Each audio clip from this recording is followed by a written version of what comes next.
Okay, this is the second video or part two of the Philidor's defense. The Philidor's defense is e4, e5, knight f3, where black plays d6, and we are exploring the variation, or at least the main variation, where white plays d4, and we've explored um, these two opening moves already, and now we're going to explore when black plays knight to d7. So a knight to d7, basically, this can actually lead into the hand-hand variation, and I'll show you where that actually occurs, but it can take a different direction. It has a lot of similarities. So after knight to d7, white will usually play bishop to c4. Black will usually play c6. And just as a warning to you, in this position as black, you should not play the move bishop e7, because white can play d takes e5, you'll recapture, and then white can play queen to d5, and you're in a lot of problems.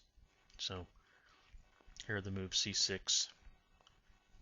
Basically, preventing it can you can think of it as preventing the move queen to d5, but it's also supporting or helping to control the center. So then white typically castles bishop to e7. We can play bishop to e7 now because no threat of pawn exchange and queen to d5. And then if in this position, if white chooses to play knight to c3, you're probably going to go into a hand-hand variation. But the other variation this reason I call another line is that black or white could play d takes e5, where black will recapture the pawn, and then white typically plays knight to g5, hitting the f7 pawn, and it looks like white has given up a knight here because it's only defended once by the bishop and attacked twice by the queen and bishop. But here black captures the bishop, the knight, but then white plays queen to h5, attacking the bishop and threatening mate on f7. The black will play queen to e7, and then white can take with either the bishop or the queen. I prefer the bishop. The bishop takes g5 and material is even again. So that's another variation. So let's look at backing up here. So we've d4. The only variation we haven't looked at is Philidor's idea of f5. And unfortunately, f5 really doesn't work, or has been explored, and I would say it probably doesn't work due to this variation that was found of after f5, white can play knight to c3, and then knight to f6. And I would say the problem with f5 is that it really creates a weakness along this diagonal here, leading to the king. So knight f6, I say really to keep to defend the h5 square. And then white will play d takes e5, hitting the knight. Obviously, if black recaptures the pawn, white will just take the queen. Then the king is forced to move, depriving the king of the right to castle, and then the king's in the center. And probably white has theoretically one game. So knight takes e4, knight takes e4, f takes e4, knight to g5, and then black's going to play d5. Sort of, the pawn here is under attack, and it, by moving forward, it seems to defend the pawn and free its bishop. We'll see if that works. White plays e6, and now, it's hard to actually find. Personally, it's hard to find good moves for black. bishop to c5, really hitting at the f2 pawn. Now if white decides to do something like f7, the queen just comes to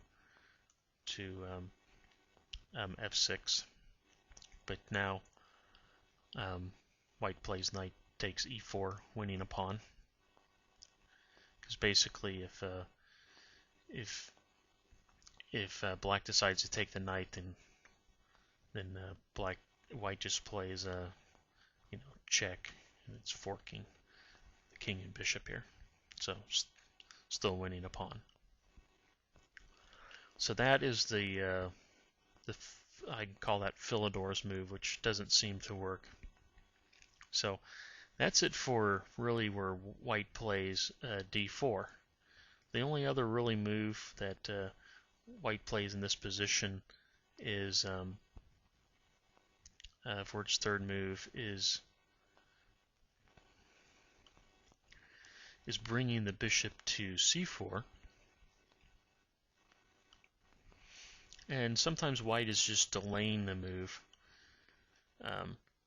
d4. So we've seen in different variations where white does bring the bishop to c4, so it could just be delaying it. And then play would or typically continue knight to c6, and then d4. So I actually just delayed the move d4. And play can continue very similar to the other openings I've covered. Basically, one possible variation is bishop to e7, and then where white decides to take the pawn. Obviously, if the black can just recapture the pawn, and if the queens are exchanged, black can just recapture with the bishop.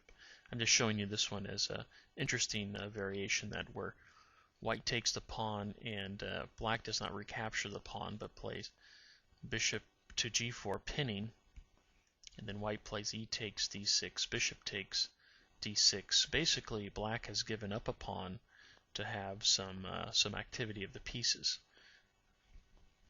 And then white can play knight to c3, knight to f6. Both sides can castle. So, looks like black has a much freer game, but has given up a pawn to do so. So that is the Philidor's defense.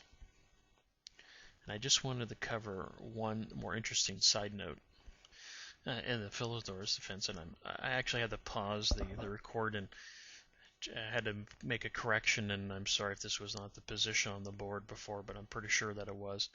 One more interesting side note, if white plays this third move, bishop to c4, that he could be continuing for something that's called, I think, Legal's mate. And that basically says something like play could continue c6, which we saw, and then white usually plays d4, but let's say he goes for knight to c3, and then black plays bishop to g4. This looks sort of common maybe in a lot of games, and then white plays h3. And then black makes a mistake of playing bishop to h5 to keep the pin. The correct move is actually bishop to e6. And then white has this nice little move of knight takes e5, tempting black to take the queen, and it's a mate if black takes the queen. If black plays bishop takes d1, then black gets checkmated by bishop takes f7, check, king to e7, and knight to d5, checkmate.